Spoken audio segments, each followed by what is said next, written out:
Assalamualaikum guys.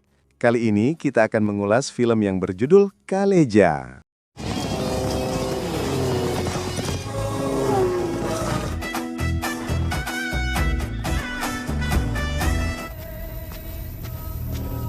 Film diawali di sebuah desa. Dalam sebulan, puluhan orang meregang nyawa.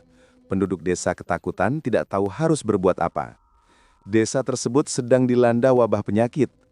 Pendeta berusaha mencari petunjuk menggunakan ilmu tantra. Seorang pemberani akan datang ke desa menjadi juru selamat.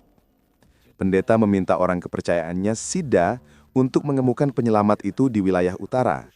Siddha diberitahu tentang ciri-ciri penyelamat mereka. Orang itu akan muncul sendiri di hadapan Siddha. Siddha pun pergi mencari sang juru selamat. Siddha memiliki waktu sebulan untuk membawanya ke desa. Siddha terus mencari tanpa lelah hingga ke padang pasir negara bagian Rajasthan. Di kota Hyderabad, seorang sopir taksi bernama Sitarama Raju yang diperankan Mahesh Babu. Dia cepat naik darah dan ringan tangan memukul siapapun yang mengusiknya. Pada saat mengantar penumpang ke sebuah kampus, Raju bertemu dengan seorang gadis cantik bernama Subhashini yang diperankan Anushka Shetty. Subhashini alias Subhu memang cantik, tapi kehadirannya menjadi pembawa sial. Buktinya, taksi Raju rusak karena tertindih mobil Subhu. Parahnya, Subhu tidak mau bertanggung jawab. Dia kabur melarikan diri dengan ucapan "I'm sorry". I'm sorry.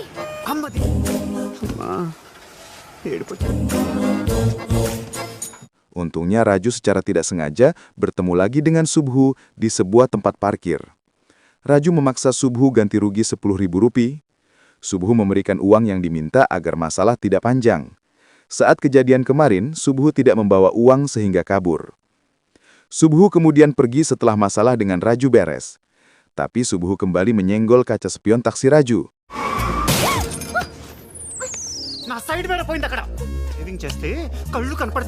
Subhu merasa sangat bersalah. Dia berjanji akan membayar ganti rugi besok karena uang tunai di tangannya sudah habis. Pertemuan ketiga diatur di sebuah kafe. Subhu sudah membawa uang ganti rugi. Kecerobohan Subhu lagi-lagi menimbulkan masalah baru. Dia memasukkan banyak gula ke kopi, padahal yang dimasukkan adalah garam. Raju langsung meneguk kopi itu. Raju jadi sakit perut. Berkali-kali dia BAB sampai tubuhnya lemas. Raju terpaksa dibawa ke rumah sakit. Subhu datang menjenguk Raju sambil membawakan bibit pohon kesayangannya sebagai ungkapan permintaan maaf. Tapi Subhu benar-benar pembawa sial. Tanpa sengaja, dia membuat infus di tangan Raju terlepas. Raju jadi kesal. Bibit pohon pemberian Subhu dihancurkan. Subhu tidak terima tindakan Raju, apalagi bibit pohonnya diinjak-injak. Subhu lepas kontrol dan 2 kali memukul kepala Raju hingga pingsan. Raju bisa beraktivitas normal kembali menjadi sopir taksi setelah beberapa hari. Rupanya, penumpang Raju adalah seorang ahli geologi bernama Dr. Paranji dan asistennya Dilawar Singh. Mereka diantar ke gedung survei geologi India yang sedang direnovasi. Dompet Dr. Paranji tertinggal di dalam taksi. Raju menyusul masuk gedung untuk mengembalikan dompet. Hal yang tidak diduga, Raju melihat Paranji ditembak mati. Asisten Paranji Dilawar juga diserang sekelompok orang bersenjata. Dilawar terkena tembakan hingga jatuh meninggal ke mobil Raju.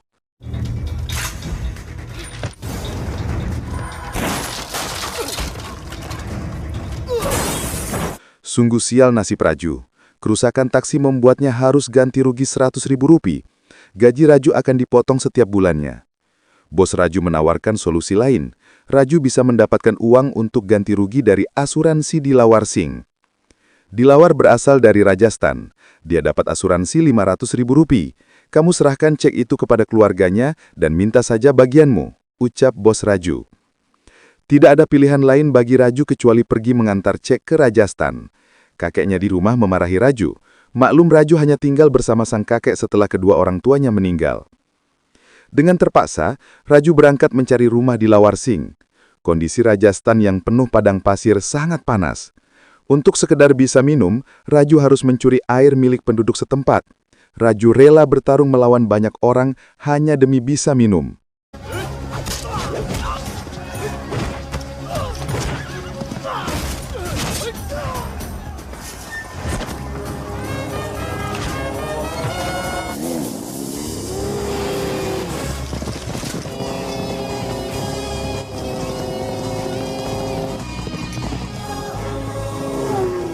Beruntung bagi Raju, dia berhasil kabur setelah mengambil air. Raju juga bertemu seorang direktur acara televisi asal Hyderabad, Babji, yang akan membuat video dokumenter tentang Rajasthan. Mereka bisa cepat akrab karena sesama orang Telugu. Sementara Subhu sedang sibuk bersama keluarganya. Ternyata Subhu adalah putri pengusaha sukses bernama Durga Prasad. Subhu dijodohkan dengan seorang pria bernama Bobby yang merupakan putra konglomerat GK. Bobby mengajak Subhu pergi jalan-jalan. Sebagai pasangan dari keluarga kaya raya, jalan-jalan mereka menggunakan helikopter. Subhu dibawa ke sebuah tempat yang begitu indah di padang pasir negara bagian Rajasthan. Bobby menerima telepon dari seseorang. Tanpa sadar, Bobby menjatuhkan alat kontrasepsi di kantong celananya. Subhu jadi ketakutan mengetahui Bobby memiliki rencana jahat. Demi menjaga kehormatannya, Subhu memilih kabur, melarikan diri. Kaburnya Subhu membuat ayah Bobby, GK, marah besar. GK tidak ingin perjodohan gagal karena kecerobohan Bobby. Perjodohan itu terkait dengan kesepakatan bisnis yang nilainya sangat besar. Subhu sendiri terus melangkahkan kaki mencari jalan pulang. Subhu sangat gembira saat melihat Raju dan Babji. Kehadiran Subhu sempat membuat Raju seperti tidak percaya. Papi Subhu benar-benar ada di hadapannya. "Untung saya melihatmu, tolong bawa saya pulang. Saya kabur dari orang yang membawa saya ke sini," ujar Subhu. Raju sama sekali tidak mengharapkan bertemu lagi dengan Subhu. Raju khawatir hidupnya akan sial. Tapi Babji merasa kasihan sehingga mau mengajak Subhu bersama mereka. Babji berjanji akan membantu Subhu bisa pulang. Subhu benar-benar gadis pembawa sial. Belum apa-apa, Subhu membuat Raju terjatuh. Bukan hanya Raju, Babji juga berkali-kali kena sial akibat ulah Subhu yang tidak disengaja.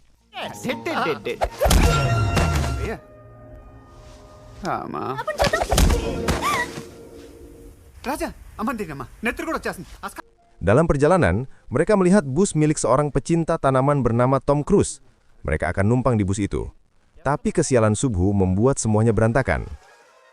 Parahnya lagi, semua onderdil mobil dicuri oleh masyarakat setempat. Kini, mereka berempat terjebak tanpa kendaraan. Raju mengajak yang lain untuk pergi ke desa Girdwala mencari rumah di Lawar Singh. Setelah urusan di sana selesai, mereka bisa pulang bersama. Kedatangan Raju diterima oleh ayah di Lawar. Keluarga di Lawar mengaku hidup dalam kubangan kemiskinan. Untuk makan sehari-hari saja mereka kesulitan. Ayah di Lawar sangat berterima kasih kepada Raju yang rela datang jauh-jauh membawakan cek asuransi. Teman-teman di Lawar saja tidak ada yang mau peduli. Penderitaan keluarga di Lawar membuat Raju malu meminta bagiannya. Raju menyerahkan sepenuhnya cek itu tanpa minta imbalan apapun. Kebaikan hati Raju mulai membuat Subhu kagum. నువ్వెక్కడి నుంచో వచ్చి ఇంత డబ్బిస్తుంటే డబ్బడుగుతారని. Keesokan harinya, Raju akan kembali ke Hyderabad. Rekan kerja Babji sudah datang menjemput dengan mobil.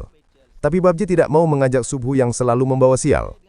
Raju dan Subhu ditinggal begitu saja. Mereka terpaksa jalan kaki mencari bus. Menjelang maghrib, bus umum ada melintas. Tapi hal yang mengejutkan terjadi. Seseorang menikam Raju dari belakang hingga pingsan.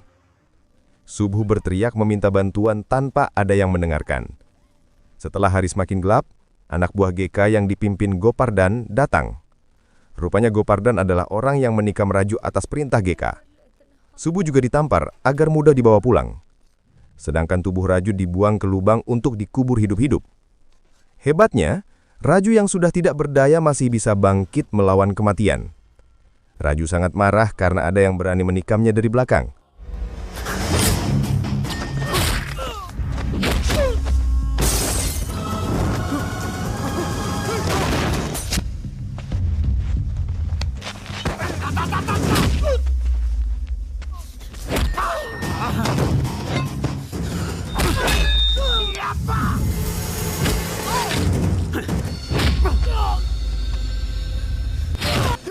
Kopamdan memilih kabur melarikan diri. Raju berteriak karena gagal menghentikan Gopardan. Teriakan Raju terdengar sampai ke telinga Sidha. Tidak sia-sia, Sidha telah mencari penyelamat desa sebanyak sebulan. Sidha sangat bahagia, orang yang dinubuatkan muncul di hadapannya. Kemunculan Raju disambut hujan seperti kata pendeta. Puncaknya, api muncul dari pohon karena terkena sambaran petir. Semua tanda-tanda itu membuat Sidha yakin bahwa pemuda yang terluka di hadapannya adalah sang penyelamat. Sidha langsung bersimpuh memohon pertolongan. "Tuan, tolong selamatkan kami," ujar Sidha. Raju tidak mengerti dengan ucapan Sidha, tapi Raju meminta agar diselamatkan terlebih dahulu. Raju pun jatuh pingsan setelah tidak kuat menahan sakit akibat tusukan pisau. Sudha bersama Subuh membawa Raju ke desa Pali, Andhra Pradesh. Mereka menggunakan mobil anak buah GK yang ditinggalkan. Kembalinya Sudha disambut sukacita penduduk desa. Luka Raju diobati oleh pendeta setempat. Keesokan harinya, Raju terbangun sadarkan diri. Raju kaget saat melangkah keluar. Penduduk desa bersujud kepadanya seperti melihat Tuhan. Raju menanyakan kepada Subhu alasan para penduduk begitu menghormatinya. Subhu tertawa geli dengan pertanyaan itu. "Semua orang di desa ini menganggap kamu adalah Tuhan," terang Subhu. Raju semakin dibuat tidak mengerti. Dirinya yang hanya seorang supir taksi tidak memiliki kelebihan apapun. Raju menemui pendeta dan penduduk desa untuk mengklarifikasi kesalahpahaman yang terjadi. Pendeta tetap yakin bahwa Raju adalah Tuhan, tapi Raju berusaha meyakinkan bahwa anggapan mereka keliru. "Jika saya Tuhan, apapun yang saya katakan akan terjadi. Misalnya, bisakah bunga-bunga di pohon ini jatuh ke kita?" ujar Raju. Sungguh sebuah kebetulan yang ajaib. Bunga-bunga di pohon itu menghujani tubuh Raju. Tentu saja Raju kaget. Bahkan ketika Raju ingin ada air mengalir dari kakinya, air itu benar-benar muncul. Raju dianggap pemuda ajaib meski air itu berasal dari seorang anak yang tidak sengaja menumpahkannya. Para penduduk desa juga semakin yakin bahwa Raju adalah Tuhan. Raju jadi kesal melihat kebodohan pendeta dan para penduduk desa. Kondisi masyarakat di sana memang memprihatinkan. Banyak orang mengalami sakit. Sebuah kamp medis dibangun oleh salah satu universitas kedokteran untuk mengobati masyarakat. Situasi di desa Pali dipantau oleh GK. Adanya kamp medis tidak disukai GK. Melalui petinggi kampus, GK meminta kamp medis itu ditutup tanpa alasan yang jelas. Pimpinan kamp medis, Dr. Sundaram, mematuhi perintah atasannya yang diketahui karena intervensi GK. Sundaram akan pergi dari Pali meski ada seorang anak yang sedang butuh pertolongan. Orang tua anak itu hanya bisa menangis. Tapi bagi Sundaram, anak itu sudah meninggal. Hal biasa jika penduduk desa Pali sakit dan meninggal. Raju marah besar mendengar kata-kata Sundaram yang tidak berperi kemanusiaan. Raju yang sejak tadi duduk tenang, bangkit memukul Sundaram.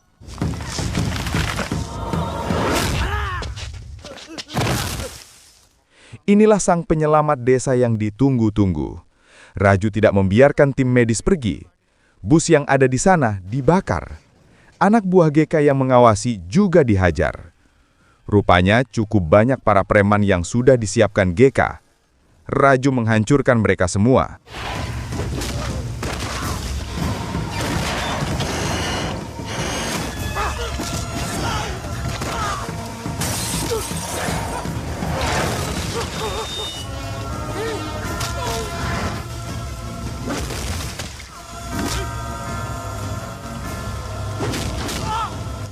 Setelah mengalahkan para preman, Raju kembali menegaskan kepada penduduk desa bahwa dirinya bukan Tuhan. "Jika saya Tuhan, anak ini akan tetap hidup," ucap Raju.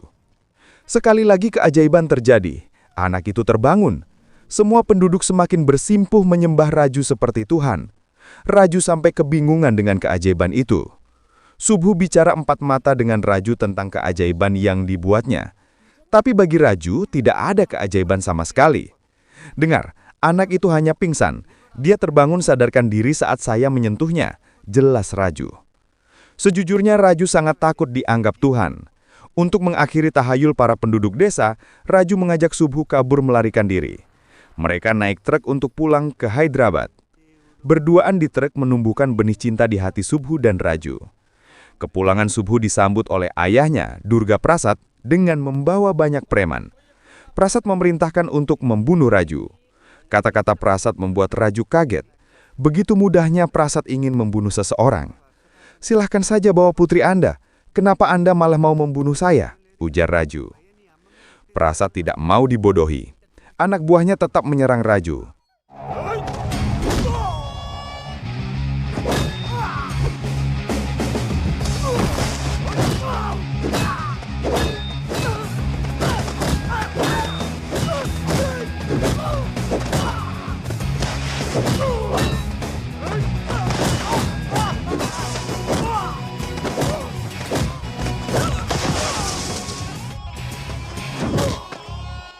Setelah mengalahkan semua preman, Raju kembali mempersilahkan Prasad membawa pulang Subhu dengan cara baik-baik.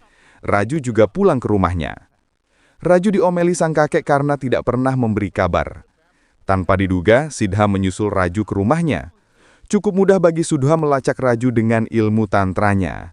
Tapi Raju tidak mau kembali lagi ke desa Pali. Sidha tidak mau pergi tanpa Raju. Setelah berpikir mendalam, akhirnya Raju bersedia membantu penduduk desa Pali. Raju akan membantu layaknya manusia biasa, bukan seperti Tuhan. Sidha, saya akan membantumu. Saya melihat Tuhan dalam diri saya, ujar Raju. Langkah pertama, Raju harus mengetahui masalah sebenarnya yang menimpa desa Pali. Raju menculik Dr. Sundaram yang sempat membangun camp medis. Sundaram dibawa ke sebuah bangunan tua tidak berpenghuni untuk diinterogasi. Telegram లో bad news ఉంటే post man medical camp ఎందుకు చెప్పవరా Sundaram disiksa sehingga mau bicara jujur. Dia mengaku berhenti membuka camp medis di desa Pali karena perintah dekan kampus, Venkat Pharma. Tanpa menunggu waktu, Raju bersama Sidha dan Tom pergi menculik Venkat Pharma. Berdasarkan pengakuan Venkat, perintah menutup camp medis berasal dari pengusaha GK. Kebetulan, GK juga anggota Dewan Kampus. Venkat tidak berani melawan perintah GK. Dekan sebelumnya dibunuh oleh anak buah GK, Gopardan, karena tidak mau patuh. Pekerjaan menculik orang bertambah satu lagi. Raju pergi mencari Gopardan. Pada saat melihat Raju, Gopardan berusaha melarikan diri. Gopardan berlari sangat jauh hingga ke rel kereta api. Raju mengejar Gopardan sampai ngos-ngosan kehabisan tenaga. Bukan hanya Raju, Gopardan juga kelelahan hingga ambruk.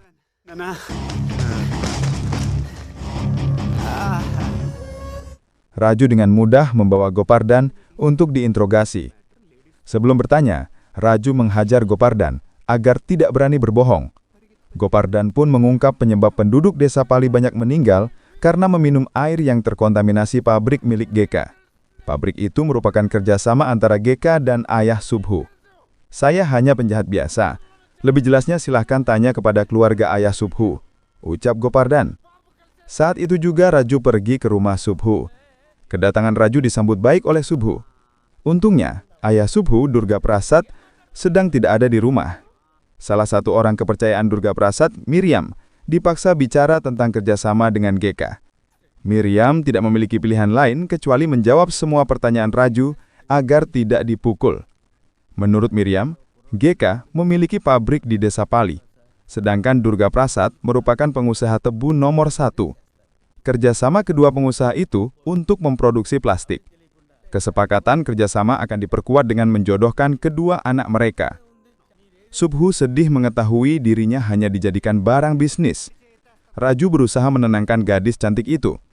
Sebenarnya, Raju tidak yakin sepenuhnya dengan cerita Miriam. Tidak mungkin pabrik plastik itu yang membuat banyak penduduk Pali meninggal dalam waktu singkat. Pikiran Raju terhenti karena mobil mereka hampir saja akan menabrak seorang wanita yang menyeberang jalan sembarangan. Raju merasa tidak asing dengan wanita itu. Dialah yang mengantar ahli geologi sebelum ditembak mati beberapa waktu lalu. Raju mengejar wanita bernama Veda itu. Veda berusaha menghindar. Setelah Veda terpojok, Raju memintanya bicara jujur. "Kamu tahu Dr. Paranji akan dibunuh. Makanya kamu tidak ikut," ucap Raju. Veda mengakui dugaan Raju benar. Paranji memang dibunuh oleh GK demi mengamankan bisnis miliaran dolar. Veda juga bekerja untuk GK demi mendapatkan uang besar. Masalah sebenarnya bukan sekedar pabrik kantong plastik. Bisnis yang ada di desa Pali tidak hanya melibatkan GK, tapi ada 10 perusahaan besar. Banyak anggota parlemen dan menteri juga terlibat. Semua itu berawal dari desa Girdwala, tempat asal di Lawarsing. Pada saat Dr. Paranji dan Veda mampir, ada mahkota patung yang sangat unik. Dilawar membantu untuk bisa diteliti.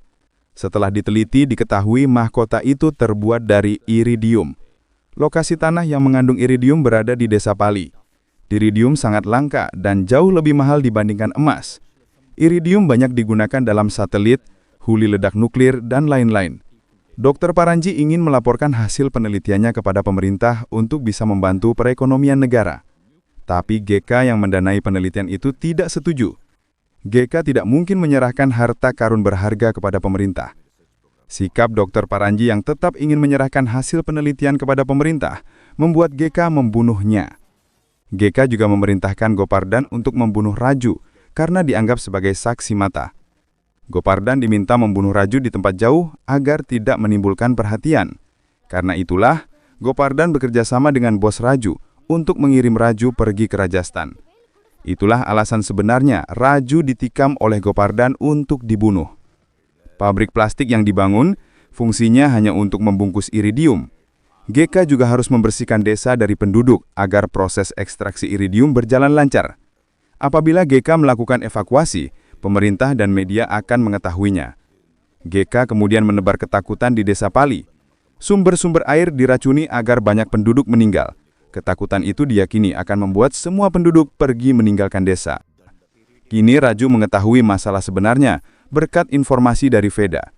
Tidak lupa, Veda melaporkan kepada GK tentang Raju. GK marah karena Veda buka mulut. Veda dihukum dengan ditembak mati. GK mengajak anak buahnya segera ke desa Pali. Dia menyerang desa Pali tanpa ampun. Para penduduk disiksa. Raju datang bersama Sidha di waktu yang tepat. Betapa marahnya Raju melihat kekejaman GK. Parahnya, GK juga menembak Sidha.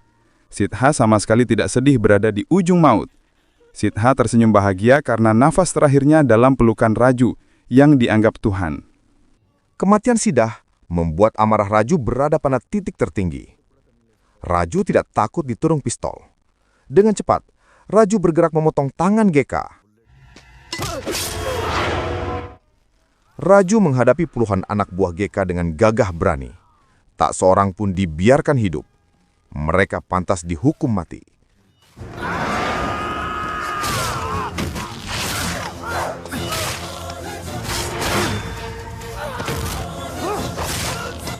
GK berusaha melarikan diri. Tapi Raju tidak membiarkan orang jahat itu pergi. GK memohon-mohon agar diampuni. Masalahnya, kesalahan GK teramat besar.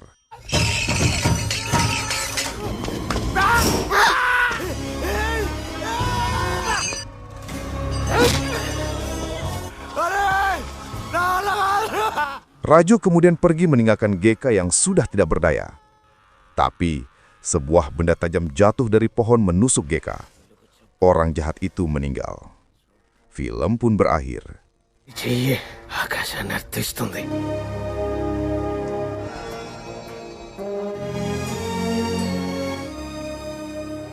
స్వామి